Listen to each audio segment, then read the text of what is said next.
Assalamualaikum warahmatullahi wabarakatuh. Alhamdulillahirabbil alamin wa bihi nasta'inu ala umuri dunya waddin wassalatu wassalamu ala sayyidina Muhammadin wa ala alihi washabbihi ajmain. Amma ba'du. Segala puji kita panjatkan kehadirat Allah Subhanahu wa Ta'ala atas segala nikmatnya yang telah diberikan kepada kita semua. Salawat serta salam tak lupa kita panjatkan kepada Nabi besar Muhammad Sallallahu Alaihi Wasallam.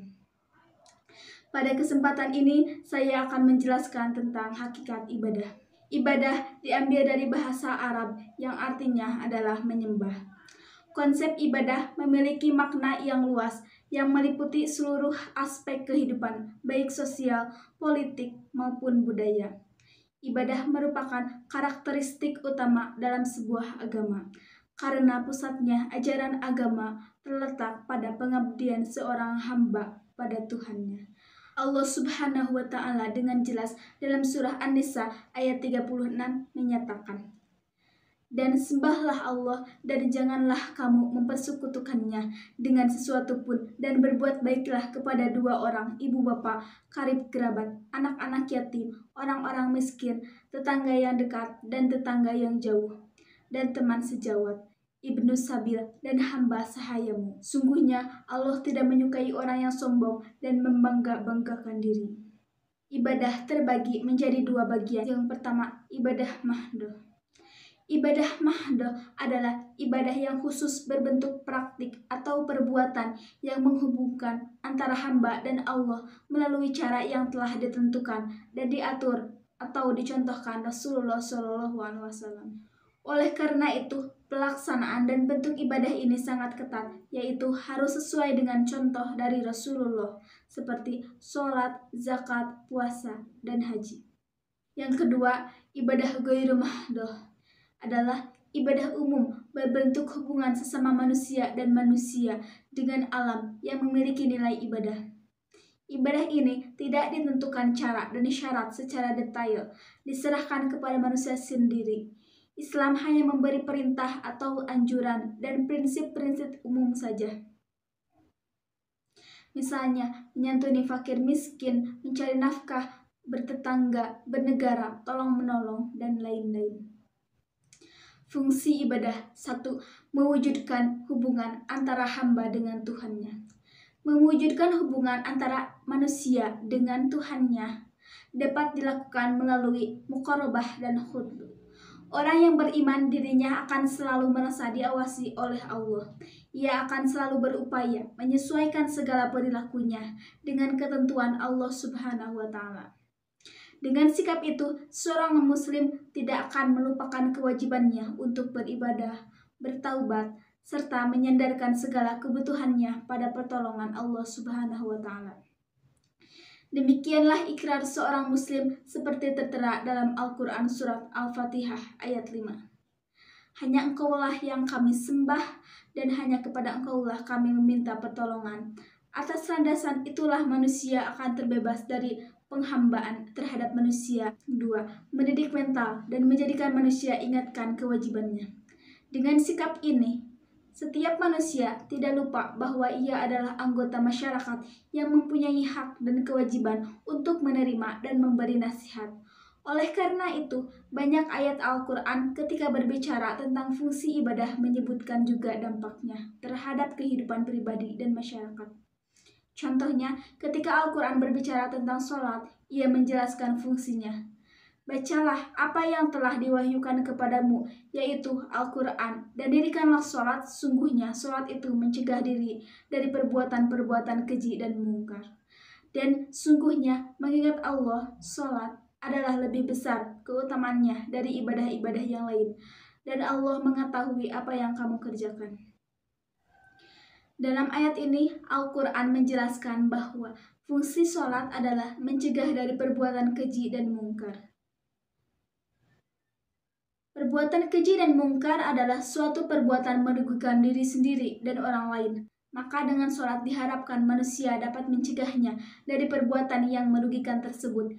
Ketika Al-Quran berbicara tentang zakat, Al-Quran juga menjelaskan fungsinya. Ambillah zakat dari sebagian harta mereka. Dengan zakat itu kamu membersihkan dan mensucikan mereka, dan berdoalah untuk mereka. Sesungguhnya doa kamu itu menjadi ketentraman jiwa bagi mereka, dan Allah Maha mendengar lagi Maha mengetahui. Dan masih banyak ibadah-ibadah yang lain yang tujuannya tidak hanya baik bagi diri perilakunya, tetapi juga membawa dampak sosial yang baik bagi masyarakatnya. Karena itu, Allah tidak akan menerima semua bentuk ibadah kecuali ibadah tersebut membawa kebaikan bagi dirinya dan orang lain. Dalam hal ini, Nabi SAW bersabda, barang siapa yang sholatnya tidak mencegah dirinya dari perbuatan keji dan mungkar, maka dia hanya akan bertambah jauh dari Allah. Hadis riwayat Tabrani. 3. Melatih diri untuk berdisiplin. Melatih diri untuk berdisiplin adalah suatu kenyataan bahwa segala bentuk ibadah menuntut kita untuk berdisiplin. Kenyataan itu dapat kita lihat dengan jelas dalam pelaksanaan sholat, mulai dari wudhu, ketentuan waktunya, berdiri, ruku, sujud, dan aturan-aturan lainnya. Mengajarkan kita untuk berdisiplin. Apabila kita menganiaya sama muslim, menyakiti manusia baik dengan perkataan maupun perbuatan, tidak mau membantu kesulitan sama manusia, menumpuk harta dan tidak menyalurkannya kepada yang berhak, tidak melakukan amar ma'ruf nahi mungkar, maka ibadahnya tidak bermanfaat dan tidak bisa menyelamatkan dari siksa Allah Subhanahu wa Ta'ala. Hikmah ibadah. Yang pertama, tidak syirik. Seorang hamba yang sudah berketetapan hati untuk senantiasa beribadah menyembah kepadanya, maka ia harus meninggalkan segala bentuk syirik. Ia telah mengetahui segala sifat-sifat yang dimilikinya adalah lebih besar dari segala yang ada, sehingga tidak ada wujud yang dapat mengunggulinya. Yang kedua, ya ayuhan nasu u'budu rabbakumul ladzi khalaqakum wal ladzina min qablikum la'allakum tattaqun. Hai manusia, sembahlah Tuhanmu yang telah menjadikan kamu dan juga orang-orang sebelummu supaya kamu bertakwa. Al-Baqarah ayat 21. Ada dua hal yang melandasi manusia menjadi bertakwa, yaitu karena cinta atau karena takut. Memiliki ketakwaan yang dilandasi cinta timbul karena ibadah yang dilakukan manusia setelah merasakan kemurahan dan keindahannya. Muncullah dorongan untuk beribadah kepadanya. Sedangkan ketakwaan yang dilandasi dengan rasa takut timbul karena manusia menjalankan ibadah dianggap sebagai suatu kewajiban, bukan sebagai kebutuhan. Ketika manusia menjalankan ibadah sebagai suatu kewajiban, ada kalanya muncul ketidakikhlasan, terpaksa, dan ketakutan akan balasan dari pelanggaran karena tidak menjalankan kewajiban. 3. Terhindar dari kemaksiatan. Ibadah memiliki daya pensucian yang kuat sehingga dapat menjadi tameng dari pengaruh kemaksiatan. Tetapi keadaan ini hanya bisa dikuasai jika ibadah yang dilakukan berkualitas. Ibadah ibarat sebuah baju yang harus selalu dipakai dimanapun manusia berada. Yang keempat, berjiwa sosial.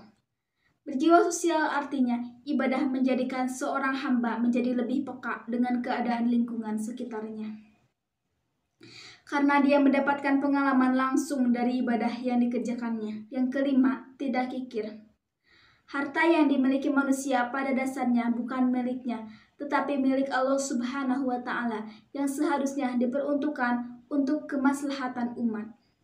Tetapi karena kecintaan manusia yang begitu besar terhadap keduniawian menjadikan dia lupa dan kikir akan hartanya. Berbeda dengan hamba yang mencintai Allah Subhanahu wa Ta'ala, senantiasa dawam menafkahi hartanya di jalan Allah Subhanahu wa Ta'ala. Ia sadar bahwa miliknya adalah bukan haknya, tetapi ia hanya memanfaatkan untuk keperluan semata-mata. Makna spiritual ibadah bagi kehidupan sosial. Pengertian ibadah dalam kehidupan masyarakat ialah pengabdian kepada Allah dalam bentuk salat, puasa, zakat, haji, zikir, dan membaca Al-Quran.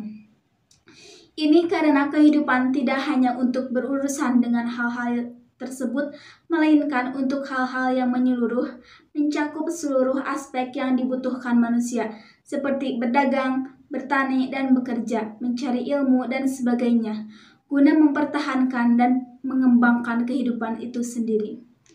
Maknanya, manusia harus menerapkan apa yang telah disebutkan dalam Al-Quran dan hadis ke dalam kehidupan sosial.